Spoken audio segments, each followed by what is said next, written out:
반갑습니다. 11월 4일 목요일 큐티 스케치 시간입니다. 오늘 본문은 욥기 18장 1절로 21절까지의 말씀입니다. 오늘 본문은 이렇게 시작합니다. 수아 사람 빌닷이 대답하여 이르되 너희가 어느 때에 가서 말의 끝을 맺겠느냐. 깨달으라, 그 후에야 우리가 말하리라. 오늘 본문은 이제 욥의 그런 항변, 욥의 답변을 듣고 또 욥이 하나님께 기도하는 기도의 내용을 듣고 이 빌닷이 또 다시 욥에게 이야기를 합니다. 이제 두 번째, 빌닷은 처음에 한번 이야기했고, 또 이번 두 번째 이야기를 지금 하고 있는 것입니다. 빌닷이 대답하여 이르되, 욥이 하는 이야기를 듣고 하는 이야기입니다. 이제 정죄 일변도예요. 오늘 본문은. 처음에 이야기할 때는 욥에게 돌려서 이야기를 했고, 그리고 하나님께서 지금이라도 돌이킨다면 하나님은 은혜를 주실 것이다. 기회가 있다. 기회에 대해서 이야기를 했어요. 그런데 오늘 18장 전체를 보면 기회가 없습니다. 기회에 대해서는 이야기하잖아요. 조그마한 희망도 없다, 이런 이야기를 해요. 이 빌닷의 상황이 좀 바뀌었어요. 이 화가 난 거예요. 화가. 자기 친구들과 욥의 대화를 듣고 또 욥이 하나님 앞에 항변하는 것을 듣고 기도하는 것을 듣고 또 다른 친구가 또 이야기하고 자기도 또 이야기하고 또 다른 친구들이 이야기하는 그 이야기들을 들으면서 지금 화가 났어요. 화가. 그래서 처음에 의도한 것은 위로하는 것이었어요. 잘 설득해서 그가 다치지 않도록 잘 돌려서 말해서 그가 하나님 앞에 돌아오기를 원했어요. 그들의 생각에는 욥이 죄인인 거예요. 죄인. 그래서 분명히 숨긴 의도적인 계획적인 그리고 자신들에게 고백하지 않은 죄가 분명히 있다, 이렇게 판단을 하고 이야기를 하는 중에 욥이 계속해서 지금 고집을 피우고 어쩌면 거짓말까지 한다는 생각에 거짓말하는 악인, 이 악인을 돌이켜야 되겠다는 생각을 합니다. 그래서 너는 악인이다, 이런 이야기까지 해요. 오늘 본문이. 그래서 화가 났습니다. 지금 돌이키는 것을 그리고 위로하는 것을 목적으로 하지 않고 지금 화가 나서 화풀이를 해야 돼. 그리고 저주를 해야 돼. 너 같은 인간은 악인의 대표적인 그런 사람이다, 이렇게 이야기를 해요.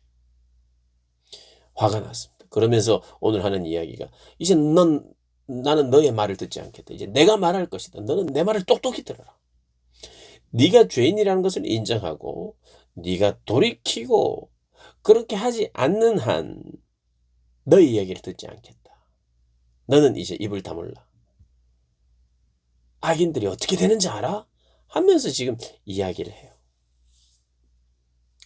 2절을 보면 너희가 어느 때에 가서 말의 끝을 맺겠느냐. 지금 욥을 향해서 말하는 거예요. 너 언제까지 너 계속해서 이야기할 거야. 근데 너희라 그랬어요. 이거 복수를 쓰는데 학자들 간에는 이것은 사본상의 오류다. 그냥 너가 이렇게 써야 맞다, 이런 사람도 있고. 그 너희라는 것은 욥을 대표로 하는 욥과 같이 의롭지 못한 자들에 대한 이야기를 하기 위해서 너를 비롯하여 너 같은 악인들을 지칭한다라고 말하기도 하고, 또 어떤 학자들은 너희 이렇게 하니까 지금 너희가 누구예요? 욥과 욥의 친구들밖에 더 있겠습니까? 욥과 욥의 친구들, 자기 외에 두 명의 친구들이 더 있었죠. 나중에는 또 엘리후라고 하는 친구도 나오는데 그들을 향해서 너희가 이렇게 이야기한 것이 아닌가. 왜냐하면 계속해서 대화를 하고 그렇게 이야기를 하니까. 어쨌든 욥은 들어가 있는 거예요. 분명히 욥이 말이 많고 우리가 그렇게 생각하면 될 것 같아요. 정확한 의미로 왜 복수를 썼을까는, 너희라고 그렇게 했을까는 우리가 다 알지 못하나. 어쨌든 욥이 여기 포함되어 있다. 그리고 욥에게 이야기합니다. 너의 말을 듣지 않겠다. 네가 깨달으라. 그 후에야 우리가 말하겠다. 그러니까 너도 말하지만 나도 말 안 할게, 이런 의미는 아닙니다. 사실 내가 말하겠다. 근데 네가 깨달은 후에 우리가 말할 것이다. 이것은 뭐냐면 네가 깨달은 후에 우리의 말이 너에게 먹혀 들어갈 것이고 네가 깨달은 후에 네가 인정해야 우리가 너에게 필요한 말을 할 것이고 네가 인정해야 우리가 도움이 될 것이다. 네가 인정하지 않는 한 우리는 너에게 도움이 되지도 못할 것이다. 그러면서 너는 우리를 짐승으로 보느냐? 우리가 잘못됐단 말이냐? 이런 이야기를 하는 겁니다. 3절에. 어찌하여 우리를 짐승으로 여기며 부정하게 보느냐? 왜 우리가 틀렸다고 말하느냐? 우리 생각이 틀렸느냐? 아니다. 네가 틀렸다. 지금 이야기를 하는 것입니다. 그러면서 4절에 이런 이야기가 나옵니다. 울분을 터뜨리며 자기 자신을 찢는 사람아. 가당치 않아 보이는 거예요. 그가 그렇게 죽을 것 같은 모습인데도 불구하고 화가 있으니까, 화가 나니까 그가 빼앗긴 재물, 그의 자녀들의 죽음 이런 것을 보고 그의 처참한 이 육체의 고통을 보면서도 그냥 자기 자신을 찢으면서 울분을 토하고 있을 뿐인 사람으로 너 왜 네가 지금 울분을 터뜨릴 이런 상황이 맞느냐? 너 때문에 땅이 버림을 받겠느냐? 네가 옳으냐 아니야? 네가 다 옳으냐 이 말이죠. 바위가 그 자리에서 옮겨지겠느냐? 가만히 있는 바위가 어떻게 옮겨지겠어? 너 지금 그런 거 아니냐? 너의 우기는 것 아니냐? 터무니없는 이야기 아니냐를 이야기합니다. 그래서 들어라. 내가 너에게 할 말은 악인의 끝이 무엇인지 그 이야기하는 것밖에 없다. 그 수밖에 없다. 네가 듣고 이것이 두렵고 이것이 정말 이 악인의 처참함이 이런 거라면 네가 네 스스로 듣고 네가 돌이켜라 이 말입니다. 내가 하나님은 기회를 주시는 분이야. 하나님은 좋으신 분이야. 이런 이야기 하지 않습니다. 5절부터 끝까지 그 이야기. 악인의 빛은 꺼지고 그의 불꽃은 빛나지 않고 장막 안의 빛은 어두워지고 등불도 꺼질 것이고 네가 활기찼던 걸음이 있었는데 예전에 네가 활기차게 걸었을지 모르겠는데 너는 피곤할 것이다. 미련한 꾀에 스스로 빠질 것이다. 발 뒤꿈치가 덫에 치일 것이다. 몸은 올무에 얽힐 것이고 무거운 것이 사방에서 너를 놀라게 할 것이고 질병이 그 피부를 삼킬 것이고 죽을 것이고 공포스러울 것이고 15절에 보면 그의 장막에 거하리니 유황이 그의 처소에 뿌려질 것이다. 유황은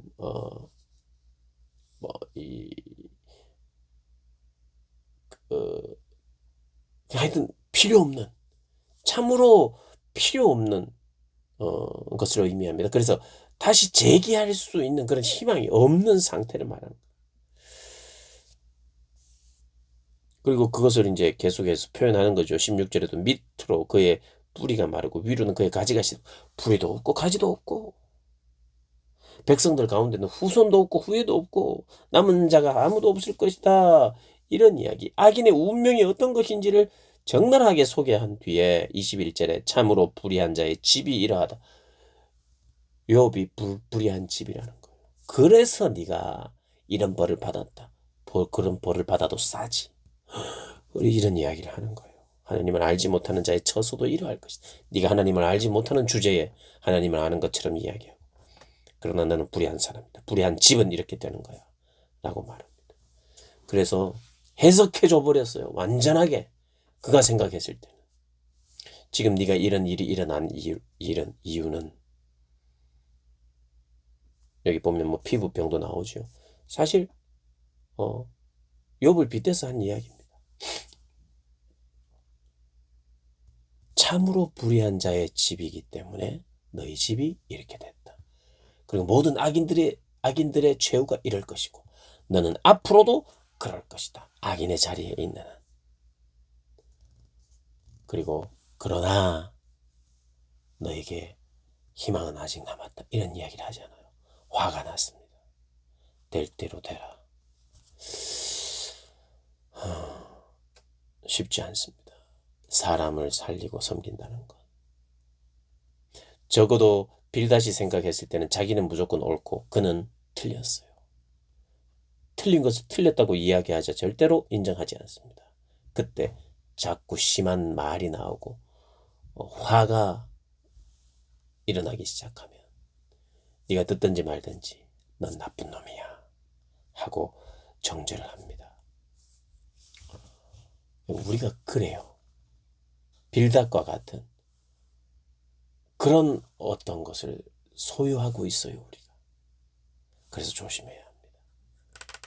처음부터 조심해야 되고, 혹시라도 중간에 이런 모습을 내가 발견하고, 아, 이것은 빌닷의 모습인데, 사람과 이야기를 많이 하고 토론을 많이 하고 나의 주장을 관철시키기 위하여 시도하다 보면 화가 나고, 그리고 그의 이야기는 듣지 않습니다. 내가 확신했기 때문에 더 이상 듣지 않아요. 그리고 내가 할 말만 생각합니다. 그리고 네가 듣든 안 듣든 나는 할 말 해야 되겠다로 끝납니다. 그게 우리가 사람을 살리겠다고, 그리고 잘 설득해야 되겠다고 하는 사람들이 갈 자리일 수 있다. 오늘 빌닷의 자리가 우리가 갈 수 있는 자리다라는 걸 기억하면서요.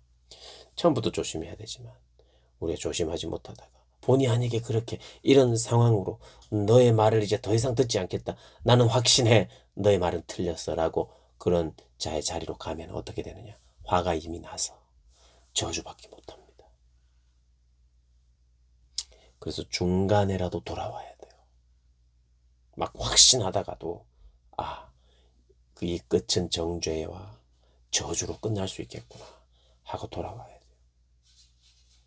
입을 닫아야 되고 침묵해야 되고 그의 말을 듣지 않았는데 들어야 되고,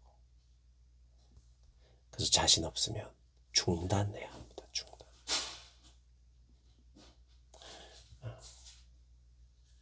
어쨌든 내가 보기에 옳은 대로 끝까지 그것을 사수하기보다는 내가 틀릴 수 있는 유한한 존재라는 것을 인정하고 겸손하게, 그리고 혹시 내가 대화 중에서라도 내가 이 빌닷의 모습이 있을 때 거기서 멈추는 그런 지혜 가지시고 살아가시는 여러분들 되시기를 주님의 이름으로 축복합니다.